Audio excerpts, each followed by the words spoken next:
Good afternoon.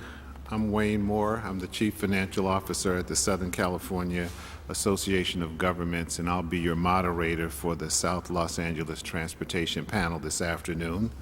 Our panelists, starting on my left, is Amir Sadi, who's the Assistant General Manager of the City of Los Angeles Department of Transportation. Next to him is Roderick Diaz, Transportation Planning Manager for the Metropolitan Transit Authority. To my right is Dan Rosenfeld, Economic Development Deputy for Supervisor Mark Ridley Thomas.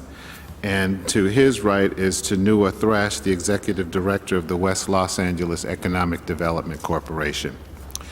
Now, before we start with presentations from our panelists, I'd like to set the story from about 40,000 feet and talk about what's happening just a little bit, what's happening in our region and what's happening in our country and around the world, actually. In Southern California, the Southern California region that my agency represents, the 6 counties, in the next 25 years, we expect the population to increase by about 6 million people, from 19 to about 25 million. We expect about 3 million of those people to reside in L.A. County, and of course a significant amount of them will be right here in the city of Los Angeles. But besides the numbers, the demographics are also significant in that we expect about 28% of the population to be over the age of 65. About 75% of the total households won't have any children in them. And about 25% of those households will be households of single individuals. And so those type of demographics mean that people will have a different view and take on their needs for transportation and how they get around and how they connect with the communities around them.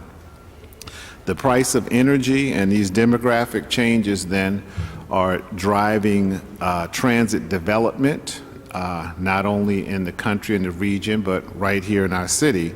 And along with this transit development comes a lot of increase in the number of jobs that will be available for people to implement those infrastructure programs. Along with all of the jobs and economic development will come changes in the way that people interact with each other, the way they get around, and consequently the types of development that we'll have to implement to support changing lifestyles and changing ways will be very important, and all that will be driven by our transportation infrastructure investment. And so taking that picture and applying it to South Los Angeles, our panelists are going to discuss what we can expect to see happen in South Los Angeles as well as the rest of the region. And we're going to start that discussion with Amir Sadi, Assistant General Manager of the City of Los Angeles. Amir's been with the city since 2006, and prior to that he was at the City of Pasadena implementing some of the same types of changes on that city that he's working on in this. Amir? Thank you very much, Wayne. Appreciate being here today on this very important conference regarding the future of South L.A. And Department of Transportation continues to dedicate and work very hard on the future of transportation needs of not only this community but the entire city. I'd like to just start off by have a quick PowerPoint presentation. I'd like to talk a little bit about DOT and then get into some of the issues and specific projects and things that we're doing in this area. LA Department of Transportation is one of the larger city departments that was created through ordinance back in 1979. Before that, there was a combination of engineering, planning, street engineering, and other functions that was finally put together, and the Department of Transportation was born. And part of that was mainly, before that it was called Department of Traffic, and we were, traffic engineers and really concentrated about traffic. But as we all know, it's a lot more about transportation than just traffic. People and programs, DOT is about 1,600 employees currently. We have 2 commissions. There's a board of taxi commissions and there's a board of transportation commissions appointed by the mayor that handle all of the regulatory functions of the department. We're always key in renovating our roadways through long-term planning and continual analysis using highway improvements, mitigation measures, long-term and short-term projects, using master planning and development reviews, enhancing daily traffic operations and signage through signal timing coordination, striping modifications, and also having all the signs and directional guide signs. As well as obviously using technological advances to make sure that we improve flow of goods, traffic for all modes of transportation, including transit.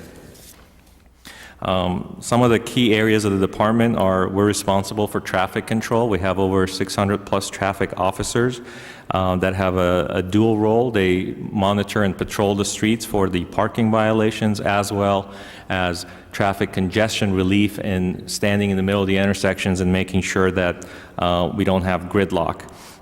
The city has one of the largest parking assets. We have the second largest parking meter program in the nation. We have approximately 37,000 parking meters, about 118 parking facilities.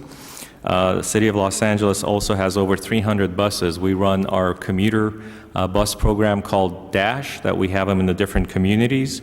We do the commuter express buses, which is mainly a thoroughfare to bring people from their homes to the job sites.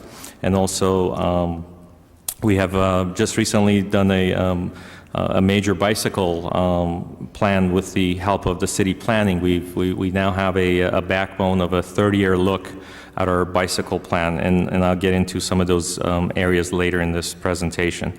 We also regulate the taxi cabs. We are responsible for traffic and pedestrian safety improvements, and we're also work very closely with the Los Angeles Police Department on special event traffic management. These would be your marathons and games such as the Laker games, the Dodger games. Our engineers and our traffic officers help manage the traffic at those facilities. Some of the challenges in 2011, as we know, the American Recovery and Reinvestment Act is fully on its way. LA DOT, along with other city agencies, have been active in using those federal stimulus funds to get projects built. Measure R funds, that's the half-cent sales tax that was approved by the voters. Expo Line 1 and 2, which my colleague from Metro will probably get into a little bit more. Obviously, as any department and other agencies throughout the country facing with budget issues, DOT has had a major budget impact. We have downsized about almost 27%, both in staffing and in our budgets for the past 2 fiscal years. The LA Bicycle Plan was approved. It's a 30-year plan, and again, I'll get into a little bit more details. Parking meters and parking in general continues to be a challenge for all of us here that we're very dependent on our automobiles. Finishing our ATSAC improvements, that's the automated traffic signal and control system. That's the heart of all the technology that controls the signals. And transit changes, which I'll talk to a little bit later. As far as our ARA projects, the city of department was in charge of getting 85 left turn arrows, approximately $4 million, addition of 25 traffic signals, about $3.5 million, buying 16 commuter express buses that are clean natural gas, so they're green, continuing on the mayor and the council's having a green city. LED retrofit, changing out all the signal bulbs to more efficient LED program, which is about $9 million. And again, finishing up the ATSAC transit priority system, that's about $5.6 million. As I mentioned, some of the global Measure R projects, the voters added for the half-cent sales tax, which Los Angeles is estimated to receive about $2.3 billion over the next 30 years, or roughly about $40 million per year for transportation projects. And I think as Mr. Moore mentioned, there is a need for the infrastructure and the capital infrastructure needs of this city, and the voters, I think, spoke up when they actually voted for this, and it's our job as the Department of Transportation, working with other agencies to make sure that we deliver on those projects. In general, again, there's some priorities. The mayors and the legislators are working on a project. It used to be called 3010. It's now called America Fast Forward, and that's an initiative to make sure that a lot of these long-term projects are built in 10 years rather than 30 years so that we can reap the benefits sooner. Some of the capital projects in South LA as far as Measure R are some bus stop security lighting in South Los Angeles. There's stamped crosswalks enhancing pedestrian safety, and additionally park and ride facility at Exposition Park. And some of this I'll talk about too, and I think I'll end with the South LA Master Plan, but some of these projects are the result of some of that work, which again I'll get into at the end of my presentation. Additional grant-funded projects in South LA, we're looking at the Exposition Park traffic circulation improvements, the Western Engage Median Island enhancements. We have the West Adams project. There are additional safe routes to school programs such as the Kings Elementary, and also the traffic installation at 11th and Slauson, 37th and Western Place. Continuing with some of the additional projects, we have the traffic signal upgrades at Crenshaw and Jefferson. There are additional elementary school improvements, again, at 66th Street and 75th Street and 116th Street. And most importantly, the department for the past few years have had a great success with its Watch the Road pedestrian safety campaigns, and that's continuing for all of Los Angeles as well. And finishing up with the West Adams Signal Project. Exposition light rail program, again, Metro is Expo is the lead on that, Expo Authority, and the department is a partner with other agencies, obviously, as we work with them to make sure that the signals and the crossings are safe. Expo Line 1 is approximately 85% completed. Expo Line 2, preliminary engineering has been completed. The environmental impact reports have been completed, and at this point, some of the completion dates we have is as early as 2012, which again might be sooner than that for Phase 1, and estimated opening for Expo Line 2 is 2015. As I mentioned, earlier this past month, actually, the City of Los Angeles, the council passed a comprehensive bicycle plan. It's it's basically the groundwork of a 30-year plan for all the different networks of our bicycle plans to make sure that we have a good alternative way besides automobiles for people to be able to use bicycles as a mode of transportation. The program and the funding is for, not the funding, but the program is for about 1,680 miles of bikeways in the City of Los Angeles. There was also a 5-year implementation plan that was approved, and that is building about 200 miles in the first 5 years. And Department of Transportation is the lead, working with city planning and a task force to build those bicycle plans. And there's more information at our website regarding the bike plan, which is www.labikeplan.org. Specific to South LA, we have about 40 miles being built in South Los Angeles, over $5 million worth of investments or improvements, about 20 streets, and so again, all of that would be special funded through Call for Projects and Prop C or Measure R. And a lot of this information we'll have on our website, www.ladot.lacity.org, for specific locations of these streets. One of the other key initiatives we've done is the parking meter technology upgrade. The city, as you have seen around City Hall and other parts of Los Angeles, we've upgraded our old meters to these solar panel electronic meters that actually take credit cards. Card and coin meters, they're very efficient, very efficient, and also take credit cards, so we don't have to carry a lot of change. And they actually text the meter technicians when they're full or they're broken or something's wrong with them, so that we have a better upgrade time to come and fix these things more in real time, and it's been very successful. So we've changed out about 20,000 of our meters throughout, and we have a grant-funded project called Express Park coming to downtown LA in this coming fiscal year, which will demonstrate or pilot demand-based parking pricing in downtown Los Angeles in conjunction with the federal demonstration project. Just quickly, I'll run through some of the automated traffic surveillance and control. Los Angeles has about 4,398 signalized intersections, and over 90% of them have the ATSAC system built in. And within South LA, as you can see in the slide, we finished a lot of projects in 2006, and we're about to wrap up the ATSAC program in San Pedro. We'll finish Harbor Gateway Phase 2 in 2012, and Wilmington in 2012. I think there's a map there. We'll move on to, I think, the community plan updates. Again, Department of Transportation coordinates very closely with the city planning. The city planning is the lead agency on the community plan updates, both on mobility elements, and we have the West Adams, Baldwin Hills, and Leimert Park.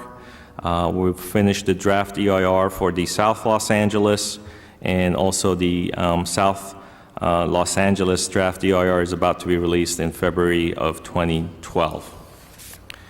And I'd like to finally talk about the South Los Angeles Transportation Master Plan, and the City commissioned that study in 2008, and I think the city and a couple of our council members didn't have the funding here within the city, and I want to thank both SCAG and Metro for funding that program.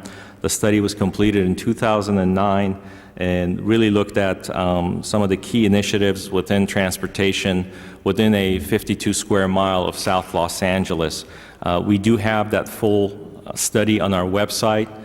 Some of the recommendations that came out of the study was, again, some of the things that you saw in earlier slides about bus shelter improvements, about pedestrian improvements, about signal improvements, which we, again, use that as a springboard to go after federal funds and other funds to get built. And if it wasn't for that transportation plan, we wouldn't have been able to do that. So I think my time is coming up. So with that, I'm going to, again, thank Mr. Moore and this panel, and DOT will stay committed to being a partner for South Los Angeles in moving some of these key initiatives through the process and make sure that we have a transportation plan and element that works for all. Thank you very much.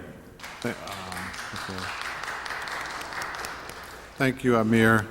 As you can all see, LADOT is covering a wide range of activities to maintain our existing transportation and transit management infrastructure, and also they're doing great work in planning for the future. And so their impact on our community is going to be significant as we manage all the issues that come forward. And speaking of issues coming forward, I'd like to now ask Tanua Thrush, who's the Executive Director of West Los Angeles Economic Development Corporation, to make her presentation. And I guess, as you all know, West Los Angeles is heavily involved in the community development and is a major employer. Great, thank you. Thank you so much for that introduction. Again, Tanua Thrash with the West Angeles Community Development Corporation, really emanating from the Crenshaw Corridor in South Los Angeles. We want to thank Valerie Shaw for putting this together and for bringing together the conversation along with some of the leaders of the South LA initiative to really think about the future of South LA. As an organization with a new executive director at this time, we're excited about some of the transportation opportunities that are coming to South LA in particular. The Expo line certainly is one of those, but the Crenshaw to LAX line also represents another opportunity. As was mentioned in the introduction, West Angeles is one of the largest landowners on the Crenshaw corridor, both as far as community development assets in the form of affordable housing, commercial development, as well as some religious facilities and institutions. And with that, we also happen to have a very large parking resource in the area. And one of the things that we've been thinking about as a community development corporation is how do we continue to engage Metro, DOT, SCAG, and other parties who are looking at where to place transportation resources in our community and ensure that we do that in such a way that engages the community, but also builds upon some of the assets that we already have in the area, including parking. We believe that transportation is one of those catalytic opportunities to change the economic landscape of communities. This I bring from my experience in transit-oriented development, and I say that from two perspectives. It can change, one, the economic opportunities for the people in that area in terms of being connected to centers where there's employment and other opportunity. And then the other part of that economic landscape change comes in the form of real estate development and activity that can happen in a dense way around the site itself.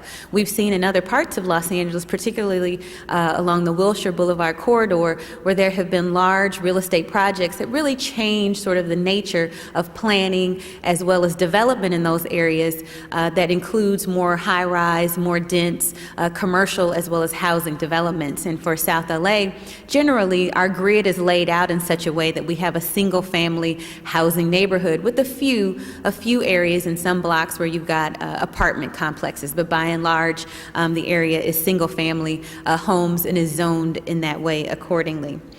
Two of the things that I wanted to bring to your attention today as a community development organization who is actively engaged in identifying what those transportation resources can be as we look at the Expo line coming down, but in particular as we're looking at the Crenshaw to LAX line come down.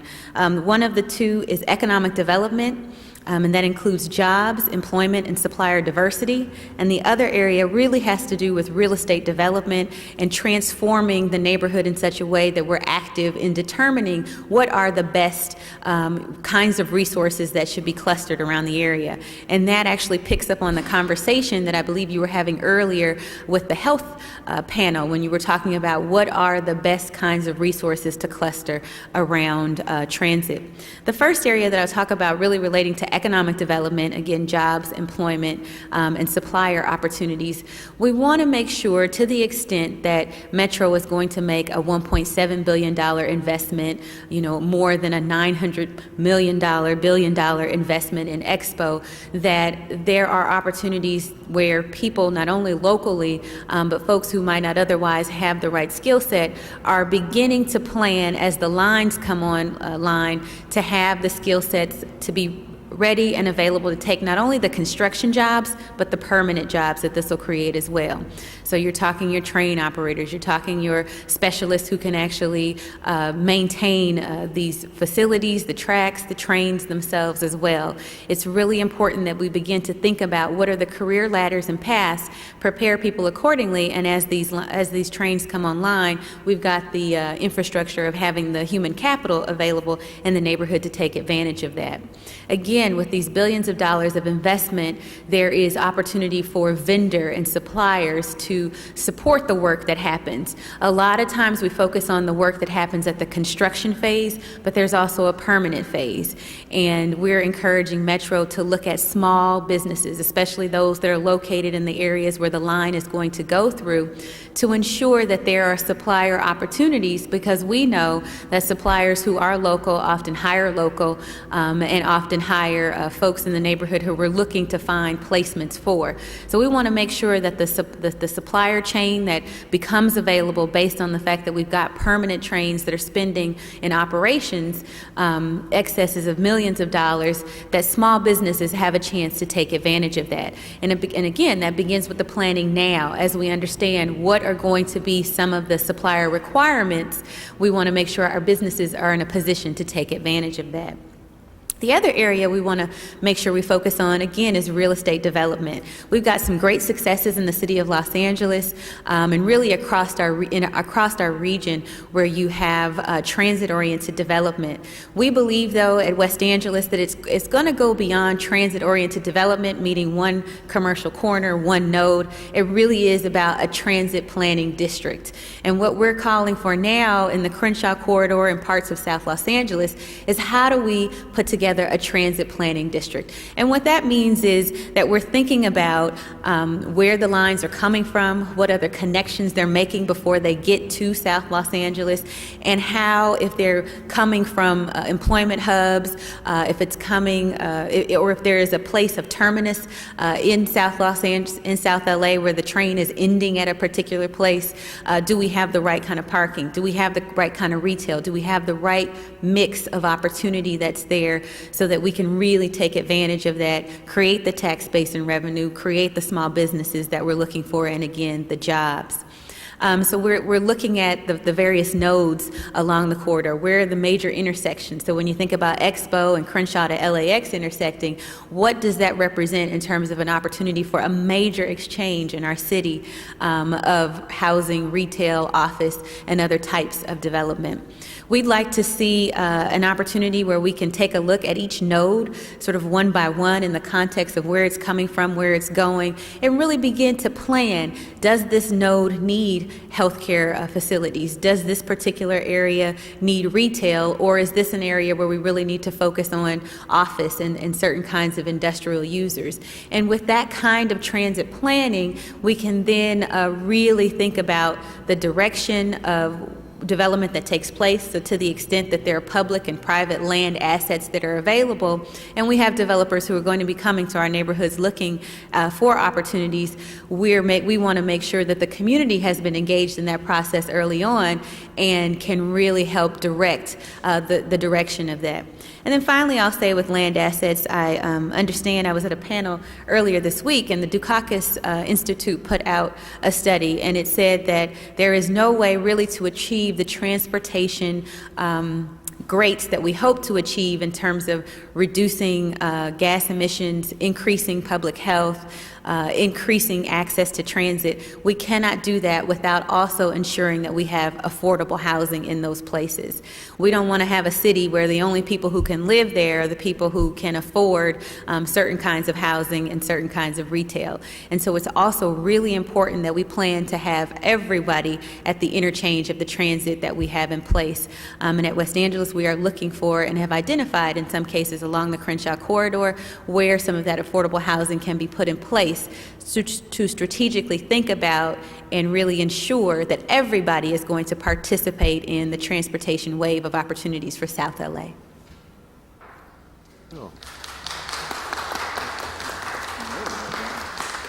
Well, thank you for those insights, Tanua. Those are a whole range of important issues that the transportation investments are going to impact. And one of the next major investments in South Los Angeles is going to be the Crenshaw Corridor transit infrastructure development.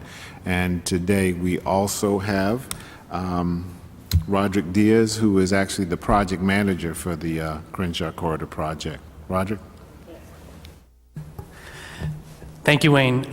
As Amir talked about, there's a foundation for transportation in the region that the city of LA has established, and Tanua has talked about the potential for transportation to be a catalyst both for development and access. I'm going to take a step back and talk about what Metro and what role Metro plays in this whole system. Metro is the largest transit operator in South Los Angeles, and we actually do have a large infrastructure investment footprint in the region, starting in 1991 with the first of the modern rail system with the Blue Line, in 1995 with the Green Line, with the Expo Line set to be opening soon, and then upcoming is the fourth of the rail lines serving South Los Angeles, the Crenshaw LAX Transit Corridor. I'm going to focus on the Crenshaw LAX Transit Corridor, one, because that's the one I'm most familiar with and can represent, but it is one that kind of cuts through the heart of South Los Angeles and a lot of the cultural institutions and a lot of the new economic development opportunities inherent in the region.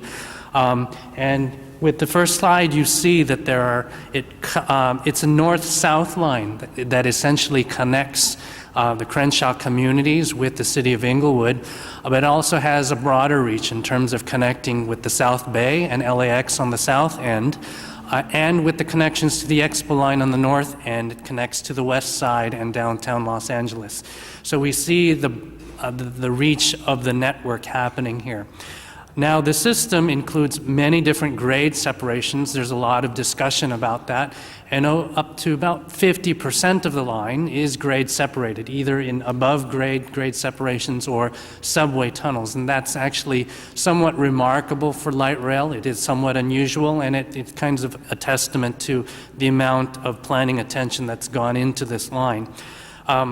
There are 6 stations along the line, up and down all throughout, with some thought as to 2 optional stations, and those 2 optional stations are located at Vernon and at Manchester. The next slide kind of gives an overview. So we have the 8 potential stations, 6 plus 2 optional, and we're really looking to open in 2018. That's our target. Dan will talk about ambitions to open earlier. 8.5 miles, but really extending with connections at either end to the broader network. A 20-minute commute, so it kind of dramatically reduces the travel times and improves access in the area. And at least during the construction period, 700-800 jobs per year generated by the construction activity, with the corresponding improvements to accessibility after the fact. Now, we have a couple of milestones that we're reaching toward here. We're getting toward the end of our 3-year-plus long environmental process, and ultimately this is all leading to a potential date in August when our board will certify the project, and when the federal government issues what's called a record of decision, basically authorizing us, shooting off the starting gun to let us proceed and make this happen. And procurement of the design-build contracts will occur in the first and second quarters of 2012. That touches on what Tunua related to as far as business opportunities. I do want to highlight 4 changes to the project since the board adopted what's called the locally preferred alternative. And we've adopted a maintenance facility location, a change to how we connect to the exposition line, a slight change at the Crenshaw King Station, a change at the Florence La Brea crossing, and a change near LAX. And these are all meant to refine the project, both respond to community needs as well as to find ways to economize on how this project is implemented. We do have a maintenance facility. It's located in the city of Los Angeles, near the airport. That will be a large place to house and take care of the train cars that run every day. It does provide a lot of good paying jobs in terms of maintenance facilities and operators. These are people who contribute and are skilled labor for our system. The next is at the exposition connection. We do have a lot of grade separations, and in this area there was consideration for an at-grade approach to the exposition line and a below-grade approach to the exposition line. In terms of our dealings with a lot of regulatory agencies, we've come to the conclusion that it is probably more proper to have a below-grade approach to the exposition line. We may not have been able to secure approvals for an at-grade approach because of a lot of new constraints that have appeared since we adopted the project, particularly the District Square development just south of Rodeo, between Rodeo and Coliseum. So we are looking to incorporate an extended below-grade section that will basically create a long extended underground section between the exposition line and 48th Street, just south of Leimert Park Village. So there is that one long underground section and the potential to extend it further to the north beyond the exposition line, to the north toward the Wilshire Corridor and toward Hollywood and beyond. We are looking at the Crenshaw King Station as a major connecting node. We are acknowledging the Baldwin Hills Crenshaw Plaza and are looking at an alternate station entrance on the Baldwin Hills Crenshaw Plaza line. I think that's a positive development that we're looking forward to and in discussions with the mall about. At the Florence La Brea station, we are retaining a grade separation there, but because of earthquake faults and other things like that, we've had the good fortune to be able to locate the station closer to the Market Street district. It's one of the older kind of commercial district, a great place, great old downtown in one of the fourth oldest city in the Los Angeles County, in Inglewood. So a great opportunity to connect with downtown Inglewood, and frankly, I think one of our best opportunities for an economic development linkage all up and down the line. And then next to LAX, we're looking at saving some money in terms of kind of only having a partially covered trench near LAX. Now, our challenge, of course, as we near toward construction is managing our costs because the community has asked for more design features, and we have several strategies that we do have to undertake in order to manage costs and to fit within the funding assigned to the project and whatever new funding comes across. So we have to look at different strategies. And as we look forward, we are looking at a construction phase where we have advanced utility relocation beginning soon, with the major construction activities to follow with design build contracts in a 4.5 to 5 year construction period, a 1-year testing phase, and planned revenue operations in 2018, fairly soon. So you'll see a upcoming opening of Expo 1, a 2015 opening of Expo 2 to Santa Monica, and a 2018 opening of Crenshaw. So a quick succession of opening dates. Construction mitigation measures, of course, these are of concern to the community. We have to think about how we be sensitive and maintain the businesses that are operating there and provide a good platform for that. And safety is a big concern because it is a concern that has been raised by the community, and we need to extend and refine the programs that we have in place to make sure that everyone understands how a safe operation can work. I do want to highlight next is a lot of kind of opportunities that the community has asked for us to be mindful of, in particular as they relate to development.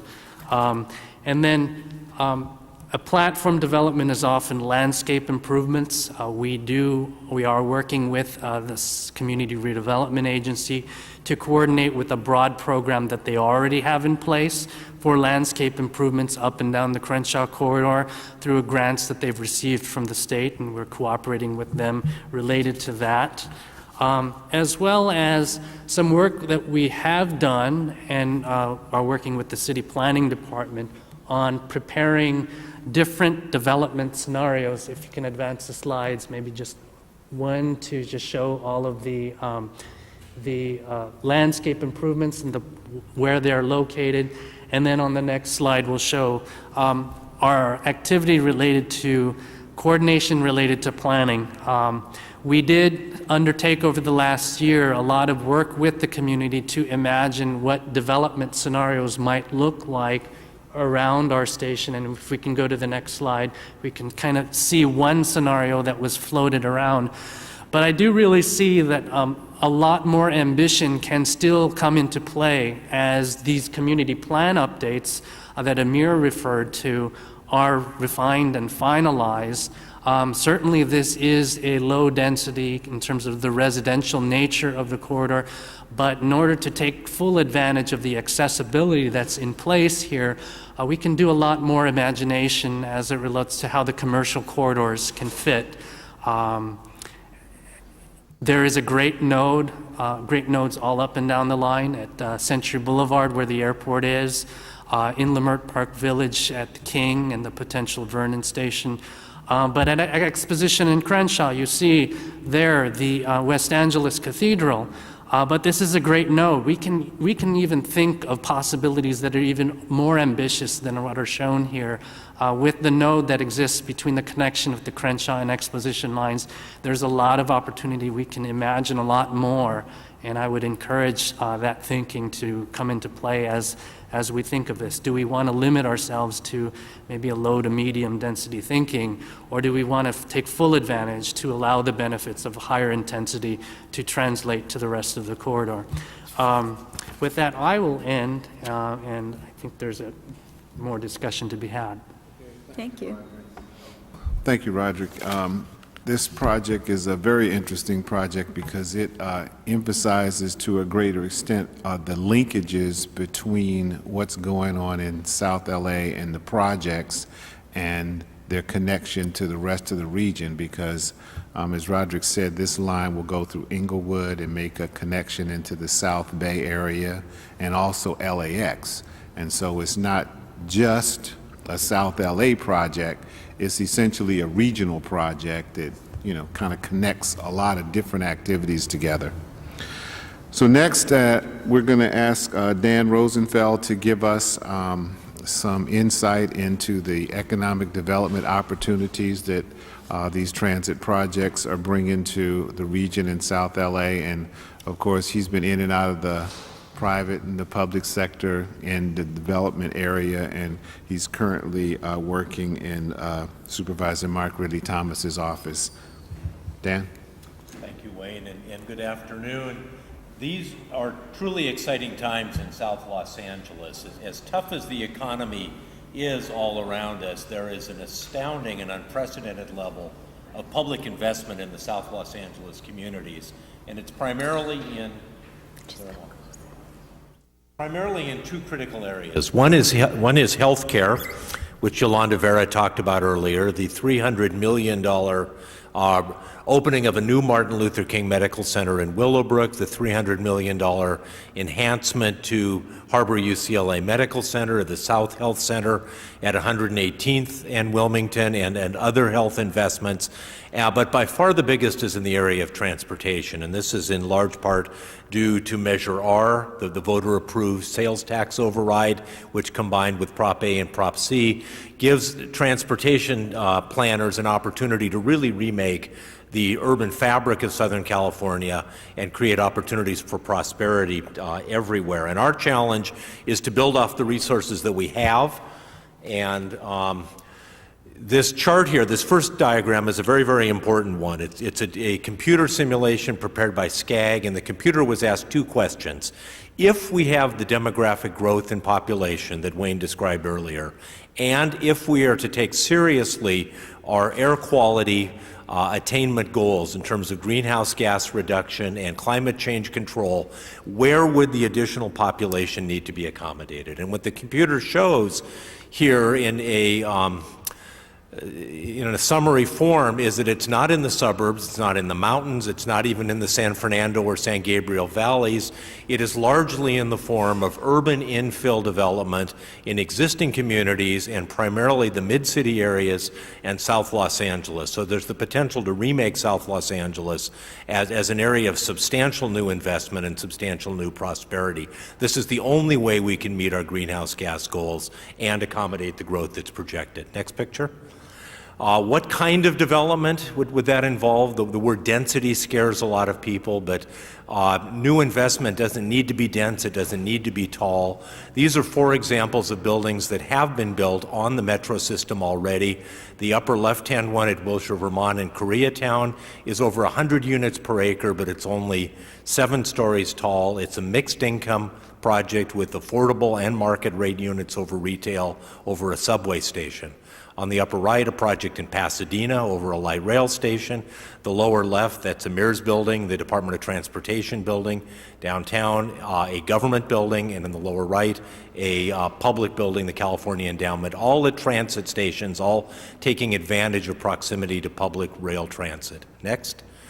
This is the transit system as it stands today and as it is funded for expansion under Measure R. The gray lines are existing subway and light rail lines. The colored lines going and serving every portion of LA County are the projects funded under Measure R over the next 30 years. It's a world-class investment program. It's the envy of the entire United States. Our Congress and others recognize that this community is paying its way to build a transportation system that is really second to none. Next.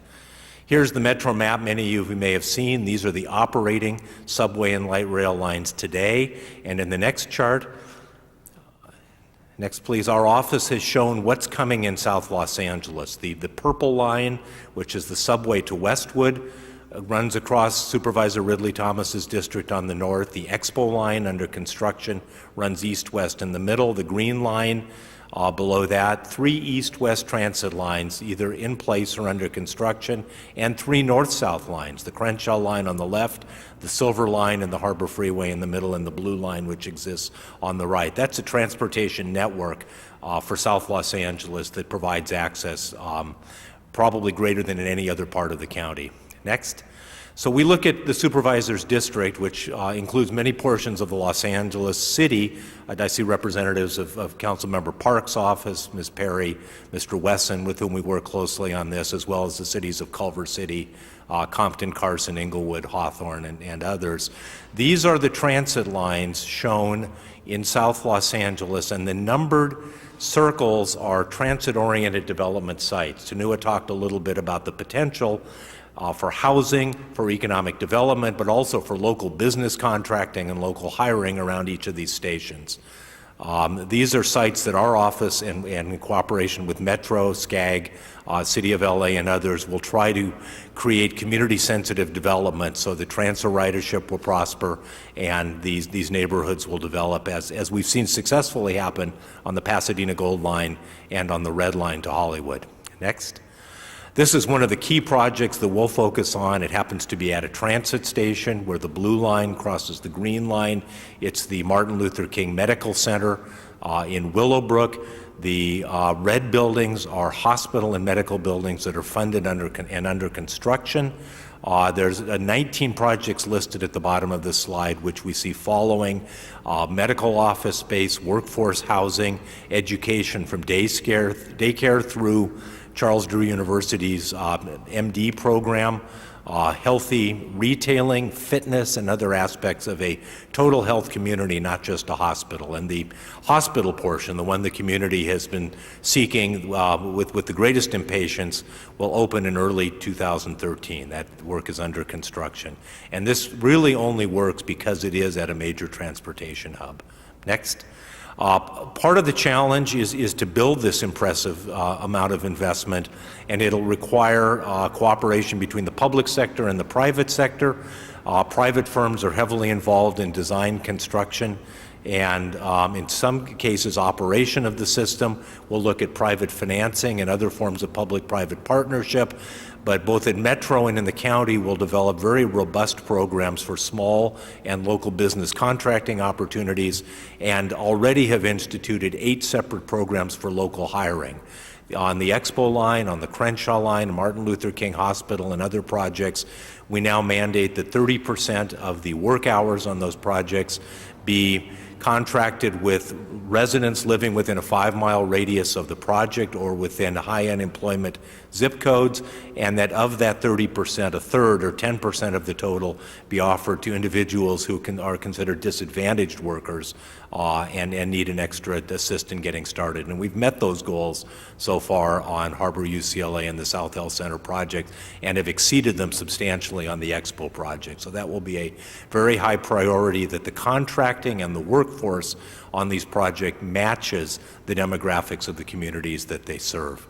Next slide. This is a little more complicated than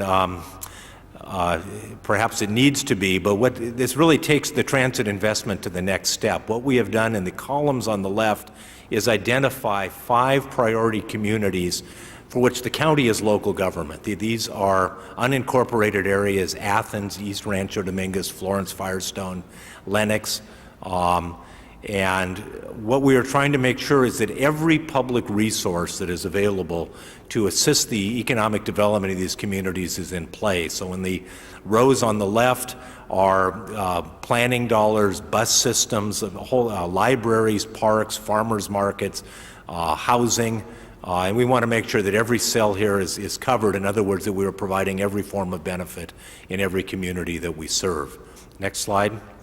And then this is a philosophy that sort of overarches all of our investment. If we're going to get the greatest catalytic benefit out of the substantial investment dollars that we have, it has to be not just transportation, not just building, and not just public improvements, but a progression that you can see here that starts with the transit investment, starts with the $40 billion in Measure R, leads to station area planning, leads to public infrastructure, libraries, public buildings, senior centers, parks, and other facilities around the stations, leads to private commercial and residential development, and that in turn and most significantly leads to community identity and local governance, that the communities like Athens and Lenox and Willowbrook that we serve will take advantage of the transit investment to develop their own civic infrastructure and become thriving communities, perhaps incorporated cities someday. The mission of the entire transportation program isn't just to run trains, and it isn't just to move people, it's really to build communities. And if you add all these dollars together, even today and in this period of great economic stress, in the supervisor's district alone, there's about $5.5 billion, the Crenshaw line being the largest investment, a portion of the subway, the Expo line, the hospitals, all the way through affordable housing projects, libraries, and other investments. $5.5 billion translates to about 72,000 direct and indirect jobs of great significance in the community, and really transforms into an opportunity to change South Los Angeles in very, very positive ways. We have two events coming up that I thought I would plug here because public participation is essential to the success of these efforts. They aren't done by the individuals around this table or the people in this room alone. It really is a grassroots, community-driven process. On Thursday, July 7th, there is the second of the planning meetings at the Martin Luther King Medical Center. This information is on Supervisor Ridley Thomas's website, and we have flyers. Public participation in the definition and creation of a model health community of excellence in Willowbrook is the opportunity here. And then following on August 4th, the Metro meeting that Roderick identified, we'll begin the process of developing a community benefits package for the Crenshaw LAX transit corridor. It's one of the first transit lines to go at grade through an existing business and residential community. It isn't underground, it isn't, at least in that portion of the alignment, on a separated former rail alignment. It's going to go right down Crenshaw Boulevard, some cases underground, in some places at grade. And it's very important that the community benefits around this project all be positive for the community. So we'll be asking the Metro staff to look at safety, to look at automobile traffic mitigation, to look at local hiring and small business contracting, to look at the possibility of a fund that would assist local businesses with any losses in business they might sustain during construction, and an additional money for streetscape improvements on the sidewalks and pedestrian environments around the stations, and to facilitate the type of investment projects that West Angeles and others are contemplating. There's probably more happening in South LA right now, I think, than in anybody's memory, and with transportation and healthcare leading the way, it's really a wonderful time. Thank you. Well, thank you, Dan. And I hope that one of the takeaways that you get from these four great presentations is that the transportation and the transit infrastructure development that's taking place, and it will continue to evolve on into the future, the next 20 or 30 years, is almost the essential piece to bringing back the middle-class jobs that we need to have in our region. I was at a presentation this morning where the Measure R projects themselves can generate about 160,000 jobs in our region, and those are just the Measure R projects. So when you add that to the transportation infrastructure that we haven't even discussed, which is the goods movement issues from the port of Los Angeles and Long Beach that comes through South LA, through the Alameda corridor and up the freeways and, out east, that's a whole nother set of employment opportunities and growth opportunities for our region. And so in South Los Angeles, it's going to be impacted by a lot of transportation infrastructure development, the employment opportunities not only in the area itself, but all the opportunities regionally, and then having the capability to access all of those jobs through the linkages that are created by the transportation network means that there's long-term great opportunity for growth and development in South Los Angeles. And if I might add, when the city grew south first. And so, the oldest always becomes the newest. And so that's where there's a lot of opportunity going forward. And so I guess at this point then, I can open up the floor for any questions or insights that we haven't touched on that anyone would like to bring forth. If you need to go, you should go. Thank you. Okay, great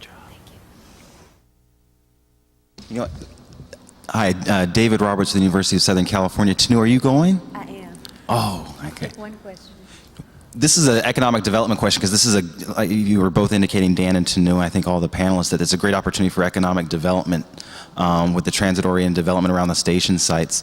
But one of the key tools is the CRA and the redevelopment project areas, with the real likelihood that the governor and the Democratic leadership up in Sacramento, in fact, the bill's currently pending to eliminate the redevelopment project area. What other tools potentially are in place, number one? And then number two, earlier today, Faisal Roble from the Planning Department was here, was talking about the updates with the community plans and also transit-oriented development districts that were being created. But one of the things that's different from South LA versus a Wilshire Boulevard, where you see the subway improvements, or Pasadena, where you see some of the development sites, is the very narrow commercial corridors. And a lot of the commercial corridors along Crenshaw and Exposition are much narrower. They're maybe 50, 60, 70, 80 feet wide, not 100, 200, or 300 feet wide. And they also abut single-family residential areas. So it's a little different. What tools are in place? And then secondly, what can we do from a planning perspective? So we're all very well aware of what's happening at our state level and what's going on with redevelopment agencies, and are aware that they may or may not be around as the transportation infrastructure comes on board. One of the reasons why I was talking about planning around the transit dollars that come in is one of the roles that CRA has played in the past is infrastructure development. So because South LA and its grid of not only transportation, engineering, streetscape, all of those items are now the responsibility of the developer if they cannot identify redevelopment funds to do that. And we believe that as the street is torn up and we look at ways of bringing in the various stops and transit comes into South LA, if we have a sense of the kind of development we want to see take place at intersections, we can begin to already have in place that infrastructure. And that's something that Metro can probably assist in ensuring and making sure that that happens, because it'll probably enhance what they're doing for Metro. But Metro, as you heard here, is interested in also ensuring that whatever they do, it's catalytic and helpful for the community as well. So from an infrastructure perspective, that might be a way to get some dollars out that the private sector wouldn't have to pay for. Other than that, Metro also has the ability to purchase land and may have excess land assets. That is a role that CRA has played in the past.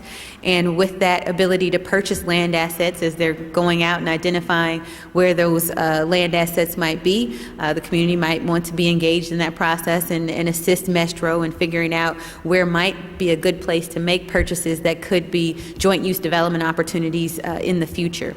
And finally, I'll just briefly say the grid of South LA, yes, is constrained by our previous sort of ideas around city development and city planning. And it is true, many of our commercial corridors have sort of long, narrow spaces. But we also have to, one, reimagine what those narrow spaces can be. But then beyond that, we do have city planning conflicts that don't really give us the opportunity to create the kind of density that we need, given that we're still relying on parking certain numbers of cars and certain height constraints that we have in single-family developments. There are, though, along the Crenshaw to Expo line, it does tend to go through areas that do have some larger land masses available. So we will, part of what we will need to do is identify where those larger land masses are. They are out there, they are along that line, and then focus on creating the connections, the bike trails, the pedestrian access in between those nodes to encourage pedestrian use of those areas sort of in between. It'll continue to be something that we will have to really think about and think innovatively about in terms of how do we use our commercial corridors that are no longer really thriving commercial corridors, and no matter what we do, they may never be that again. And we have to begin to think about, are those the right places to begin to deal with the housing shortage that we have in this city? Can I add to that? That was a very good answer, and you've raised two very important and timely questions. That the battle over redevelopment is being fought right now, and many of us are stunned that it's as vulnerable as it is. Supervisor Ridley Thomas will tell you that it's been an invaluable tool throughout his career, and we would be severely diminished if it's eliminated. There's no question that there have been abuses in redevelopment, and that reform could be a good thing in terms of focusing redevelopment on the elimination of blight and the provision of affordable housing in larger jurisdictions that spend the money wisely, and that hasn't always been the case. Nor is there any compelling need that it be a state agency. It's not a city department, it's a state agency, and what may come out of this is perhaps the authorization for local jurisdictions like LA County or LA City to continue the tax increment programs of redevelopment, perhaps in a more local, more focused, and maybe more effective form. There's a lot of friends to redevelopment, but it's hanging in the balance day by day, and it's a very, very serious issue.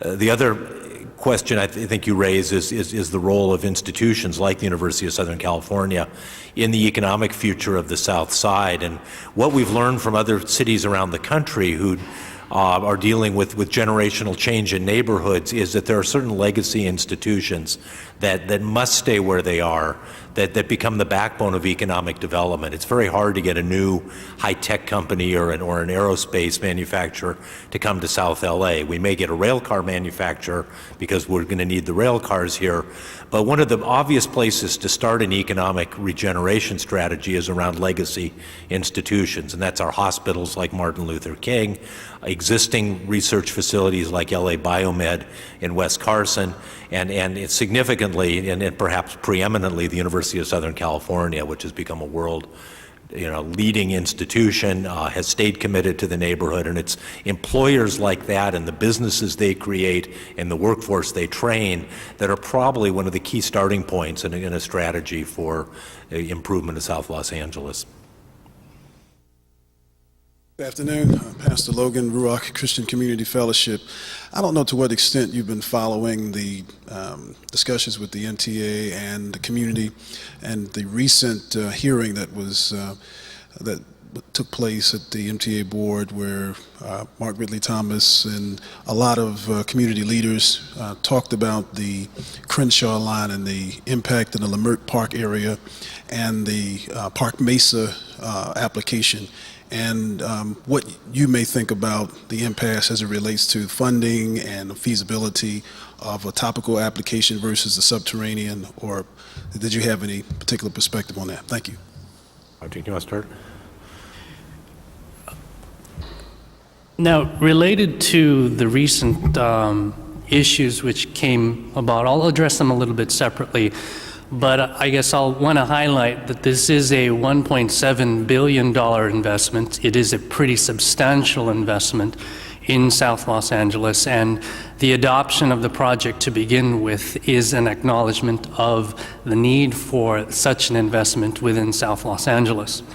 That being said, we have two separate issues here, and part of, I guess I'll address the Park Mesa Heights issue a little bit first, is that one of the opportunities inherent in light rail is to be able to make a significant rail transit investment in communities that are not significantly dense.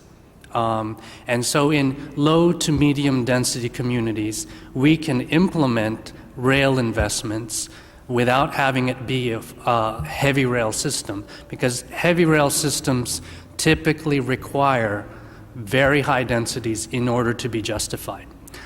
Communities like downtown and Hollywood, Century City, Westwood, you can see the types of high-rise development that occur that justify an investment and corresponding federal matches for funds to make those investments happen. The opportunity with light rail is that we can make similar improvements to access in low to medium density environments, preserving the neighborhoods and the character that they have. But what that means as well is that there are some sections that are at grade, and those opportunities to implement that at grade keep the cost within the range to allow us to justify that investment. And that happens to be an environment where the Park Mesa Heights section is. It's a 180-foot wide corridor, a corridor that has hosted at-grade light rail before, and that we anticipate through our assessment of the environmental impacts that should be able to host light rail transit at grade in the future. So that is our assessment of that corridor, and what we have to keep in mind is that Measure R is an investment in the entire county. And there was a thought about balance throughout the entire county, and that we apply standards that are inherent and just as fair and equally applied to South Los Angeles as we do to the San Gabriel Valley, as we do to San Fernando Valley, as we do throughout the rest of the county. Those standards that we applied in this section are the same standards that we've applied in other sections. Now, there's a complexity as it relates to the Crenshaw-Vernon station. We have analyzed two stations within Leimert Park Village community, one at King Boulevard and one at Vernon Avenue. And when we started our conversation with the community, to be honest, there was a lot of ambivalence related to the Vernon station, related to stations very near to the heart of the Leimert Park Village district. There were concerns about overdevelopment. There were concerns about gentrification. There were concerns about kind of the impacts that would be associated with the station. For those reasons, and for the reasons that in this area we were looking at an underground alignment because of the sensitivities to the historic nature of the community as well as the narrowness of Crenshaw Boulevard, and an underground alignment necessitates underground stations, which I guess increase the order of magnitude of the cost of the station tenfold.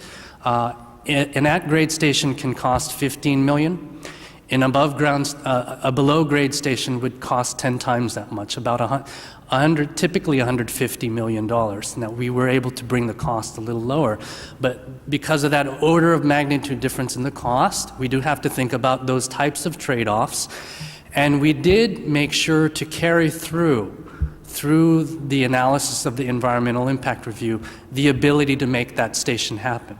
There was never a promise about whether the funding could be found for that station because we knew from the outset that it was already outside of the project budget. We were going to try to design it in such that it was the lowest cost way to do it, to make it more possible to do. But in the end, we have, I guess I talked about the extended tunnel up to the exposition line. That was an additional cost that we have to absorb as part of the project. And unfortunately, the funding picture isn't what it is what it is. We have the opportunity with Measure R, but the state has not been able to kick in any share to contribute to the project. There have been no other outside sources of funding. And so our planning process acknowledged the value of having a potential station at Vernon, but being so close to the King Station, we have not yet been able to justify including it. Now, there are these opportunities, and I don't think this necessarily means the end, because when the light rail project was adopted as part of the locally preferred alternative, as part of the adoption of LRT over the BRT, people did acknowledge that trade-off. With BRT, there would have been a station at Vernon. With LRT, there was no guarantee, but there are at least all of the bus connections and a short walk connection, frankly, to the heart of Leimert Park Village from the King Station. Good opportunities still exist. Could I add, I think that's a very good technical, rational explanation. There's a political dimension to this, and I know the community's been very, very engaged, and you asked a direct question, so I'll try at some risk perhaps to give you a very direct answer. Our office tried very hard to get the project budget augmented by almost $400 million to include a Leimert Park Station and a Park Mesa Heights tunnel. We failed by a vote of 9-3. The 3 votes in favor were Ridley Thomas and Directors Antonovich and Fazana, interestingly. The votes against included all 4 of the votes that reside in this building. And I won't say any more on that. But where that leaves us now, we want to get the thing going. We don't want to jeopardize the schedule. We don't want to jeopardize the money. So I think we should be, first of all, thankful for what we have, because we have a light rail system and not bus rapid transit. We have the first Measure R project to go. We have 100% local funding that no state or federal budget crisis is going to take away. We have $1,715 million. That's a lot of money. We have an underground segment, as Roderick described, at Exposition in Crenshaw, which wasn't in the original program. We have an underground segment through Hyde Park, which wasn't in the original segment. We're 55% grade separated. We're 36% underground. The portion that's above ground is crossing the 405 freeway, so that really, it would have happened anyway. So a large portion of the sensitive areas in the community where at-grade issues were of concern have been mitigated at considerable cost to Metro with underground alignments. We're ready to go. We'll start construction next year, and all the benefits of the project are ahead of the subway, ahead of the regional connector, and all the other projects. And for that, I think we should be very appreciative. With regard to Park Mesa Heights, I personally think we're done. I don't think we'll get it. It's $270 million, $269. We need to deal with the issues that we're faced with in terms of safety, traffic mitigation, business interruption as best we can. There are at-grade systems in East LA, in Portland, Oregon, and elsewhere we can learn from. With regard to the Vernon Station in Leimert Park, the battle continues. It is in the project. We will try to find a way to pay for it within our budget. We'll look at other sources, and that effort will continue unabated. And that's realistically where we are. But I think all in all, we should feel blessed. It's going to be a great project, and with people like Roderick who have struggled with this budget issue, I think should really be thanked for a long, hard, difficult, and successful process. Okay, we have time for one more question, so you'll be the last one. Thank you, sir. With all of the plans and the possibility of 30% of South LA gaining employment, is that employment force being identified strategically and prepared to go into the jobs that are coming? Dan, can you? I think we should probably all talk on behalf of our respective agencies. When Ridley Thomas came into office, the local hiring proportion on the Expo line was 14%. And together with Parks, Perry, and Wesson, we threatened to fire the contractor. They got the message very quickly, and it's now at 42%. And that's through job trailers, recruiting stations on the project line where carpenters, laborers, and other construction professionals can come in and apply for work, and they're getting it. And that'll be the case on all our projects. We work with groups like PV Jobs to find disadvantaged workers coming out of the criminal justice system or from chronic unemployment or undereducated backgrounds and prepare them. And we have a 95% retention rate on people who come through that program. They are launched on careers. We work closely with the unions. We have a project labor agreement on Expo and will on Crenshaw to make sure that these jobs lead to careers, that they're not one-time opportunities. And then finally, the employment opportunities run all the way up the scale. We got approval yesterday at the Metro Board to do a special targeted hiring of small and local businesses for investment banking, for bond underwriting, which will likely go to minority or women-owned businesses in the region as well. So those are white-collar jobs that will come on as well as the construction jobs. And I know LADOT has similar programs for their work as well. Yeah, thank you, Dan. And again, looking at the South LA Transportation Master Plan that looked at to what also SCAG had looked at, and they were estimating about a 17% growth in the population and about a 18% employment growth. And some of the numbers that the study had looked at was in that 52 square mile. It supports more than 250,000 jobs and over 750,000 residents. So I think the opportunities are there, and I think if we do it smartly, as we kind of Tanua mentioned, some of the nodes and looking where the node-to-node connections are, and really putting the housing, the retail, and the type of retail, given the land masses we have, I think we can do a good job, and it's really a partnership with Metro, with other agencies, with the help of the council district, the council members and the county supervisors, working together. And, we've always looked to agencies like SCAG that has all the modeling and technological capabilities of looking in that glass ball and telling us what the future looks like. But I think there are going to be a great opportunities in South LA coming up. And related to Metro, I think Dan alluded to a lot of the kind of the policy initiatives they're initiating at the board level. But just as part of our standing programs at Metro, we do have, an active small business enterprise, disadvantaged business enterprise program with the requirements that are in place. Their office is involved with kind of getting those percentages on the higher end. We also have a lot of outreach programs that are ongoing with our Disadvantaged and Economic Opportunities Division in order to make sure that small businesses and small firms are part of databases to be reached out to by larger contractors, larger prime firms. Opportunities all the time, such as meet the buyers and meet the primes. And as we gear up to the Crenshaw project, it's important to get on our project database lists.